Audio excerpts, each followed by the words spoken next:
पुण्य धरा है धन्य बरा, यह पुण्य धरा जिसने जाया है ज्ञान बरा। मैं अमन कुमार चौधरी तुलनात्मक धर्म एवं सभ्यता केंद्र से आप सभी के समक्ष जम्मू कश्मीर के हिंदी साहित्य में भारतीय ज्ञान परंपरा के विषय पर बोलने के लिए उपस्थित हुआ हूँ। मेरे प्रपत्र का विषय यही था। भारत में ज्ञान की परंपरा बहुत प्राचीन है और यह सदियों से हमारी संस्कृति और सभ्यता का अभिन्न हिस्सा रही है। वेद, उपनिषद, गीता, महाभारत, रामायण और संस्कृत साहित्य ने भारतीय समाज और संस्कृति को आकार दिया है। जम्मू कश्मीर का साहित्य भी इस महान परंपरा से प्रभावित रहा है। यहाँ के कवियों, लेखकों और संतों ने हिंदी सभ्यता के माध्यम से, हिंदी साहित्य के माध्यम से भारतीय ज्ञान परंपरा को जीवित रखा है, उसे जन जन तक पहुंचाने का कार्य किया है। इस विषय में हम देखेंगे कि जम्मू कश्मीर के हिंदी साहित्य में भारतीय ज्ञान परंपरा के क्या संकेत हैं और इसका समाज पर क्या प्रभाव हुआ है। भारतीय ज्ञान परंपरा का एक विस्तृत और गहन इतिहास है, जिसमें दर्शन, तर्क, भक्ति और योग की परंपराएं शामिल हैं। वेद और उपनिषदों से लेकर संस्कृत साहित्य और महाकाव्यों तक भारतीय संस्कृति ने हमेशा जीवन को गहरे अर्थ और उद्देश्य को समझने की कोशिश की है।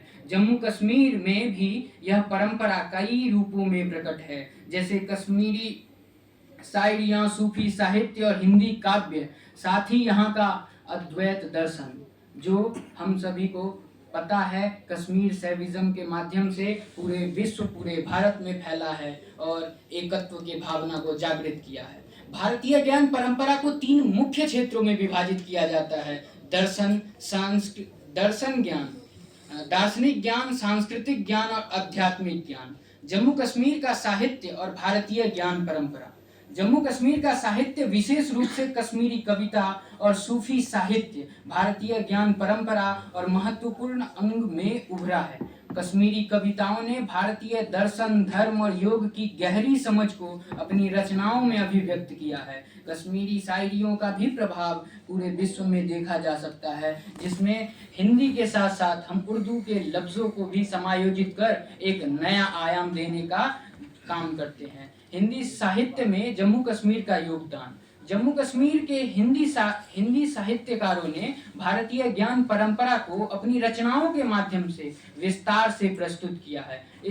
इन साहित्यकारों ने विभिन्न सामाजिक, सांस्कृतिक और धार्मिक मुद्दों पर भी गहरे विचार और संवेदनशीलता के साथ अपने विचार को व्यक्त किया है। मधुसूदन कॉले जैसे कवियों ने कश्मीरी समाज और उनकी जड़ों को भारतीय संस्कृति से जोड़ते हुए कविताओं का निर्माण किया। उन्होंने साहित्य के माध्यम से भारतीय ज्ञान की विविधताएं प्रस्तुत की और अनेक लेखकों ने अनुकूल अपने लेखकों के द्वारा तात्विक और भक्ति के विषयों पर भी चर्चा किया है। इसकी रचनाएं इस बात की गवाह है कि भारतीय ज्ञान परंपरा का प्रभाव किस प्रकार से पूरे भारतीय साहित्य में विद्यमान है। और मैं गर्व से कह सकता हूँ, जिस धरा पर अभी हम लोग बैठे हुए हैं, इसी सप्त सैंधव प्रदेश से ज्ञान की यह परंपरा उद्घटित हुई थी और इसी धरा पर आज हम बैठकर यह संगोष्ठी कर रहे हैं। भारतीय साहित्य और हिंदी का कश्मीर से संबंध। जम्मू कश्मीर के साहित्य में भारतीय साहित्य के प्रभाव की एक बड़ी वजह यह है कि यहाँ के साहित्यकारों ने भारतीय साहित्य की विभिन्न शैलियों को अपनाया और उन्होंने अपनी स्थानीय संस्कृति और भाषाओं में प्रस्तुति किया। जम्मू कश्मीर के साहित्यकारों ने उपनिषदों, महाभारत, रामायण और संस्कृत साहित्य से भी प्रेरणा ली और अपने कृतियों में इसका मंडन और विखंडन किया। जम्मू कश्मीर से हिंदी साहित्य में भारतीय ज्ञान परंपरा पर आधारित यह अध्ययन दर्शाता है कि इस क्षेत्र के साहित्यकारों ने भारतीय ज्ञान परंपरा के केवल अपनी रचनाओं में ही नहीं बल्कि समाज में भी फैलाया और इसका फैलाने का कार्य किया। कश्मीरी शायरी, सूफी साहित्य और हिंदी कविताओं में भारतीय दर्शन और तत्वता की गहराई को परिलक्षित किया। जम्मू कश्मीर का साहित्य भारतीय संस्कृति का एक महत्वपूर्ण हिस्सा है, जिसने सदियों से इस परंपरा को आगे बढ़ाया और इसे न केवल भारत में बल्कि दुनिया में फैलाया।